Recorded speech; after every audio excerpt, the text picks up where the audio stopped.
Hi guys, I'm here today to talk to you about an issue that I think I've always known about it, but just recently has it appeared to me, and have I really thought about how I'm going to have to deal with this issue in the future personally, because I'm somebody who wants to work in the film industry once I figure out how to do that.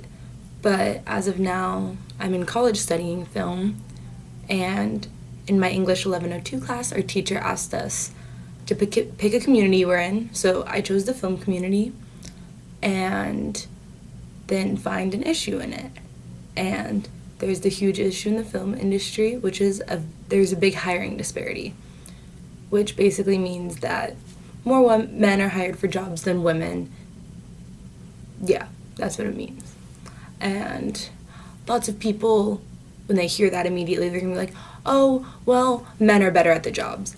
That's just it. Like, men are just better at those jobs, and that's why they get more of those jobs, and that kind of thinking. Which, that could be true, but I genuinely really do not believe that is true in any form, personally at least. So, yeah, that kind of is a huge issue when the film industry is almost every single American goes to see a movie once a year, at least. It's like 3 in 4 Americans see a movie once a year. That's a lot of people. And the people who do go see movies regularly, they buy up like half the tickets for all of ticket sales in America. So they're pretty prominent. Like, movies, that's a big industry. That's one of the largest forms of mass media. There's like TV, YouTube, movies, social media. Those are like those big ones out there. Then most other things are reading based. So like, yes, they're big, but for our generation's sake, they're not as widely and commonly used. Like, we watch movies and TVs and YouTube.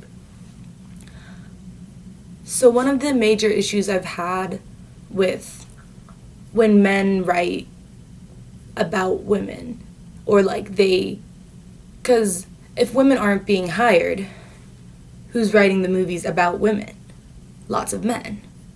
And if you ever really watched those movies, sorry, or just movies sometimes in general, when they have women in them, they just don't feel like the characters aren't as real women as they could be. Like, there's a whole test in writing and movie scripting about if a woman and another woman have a conversation, they have to both be named characters, because that's how bad it is. They have to both be named characters, and they have to have a conversation that is not about a man or about relationships with men or something along those lines. And a lot of the major film movies, like the top 500, top 250 films a year, lots of those don't pass those. And the female characters in some movies, literally, they're just there. Like, you could take them out. You could just take all the female characters out of the movie, same exact plot. They did almost nothing to the plot. And the biggest change when we have these issues, the biggest way to incite these changes aren't like, oh, let's do a letter writing campaign, or anything along those lines, because those don't actually work. Fun fact, no one reads letter campaigns. Also, that wouldn't be appropriate for this situation. I'm sorry. But, so in this situation, I interviewed a professor at my school. Her name is, I'm just going to double look at it just in case, Susan Sujoina Collins. And when she sent me her interview transcript, I took from it that one of the biggest things is to have women in power. And I think that's to have women as like producing roles and directing roles, because once you have women up there, they're more likely to hire women, and the statistics outstandingly prove that as a fact.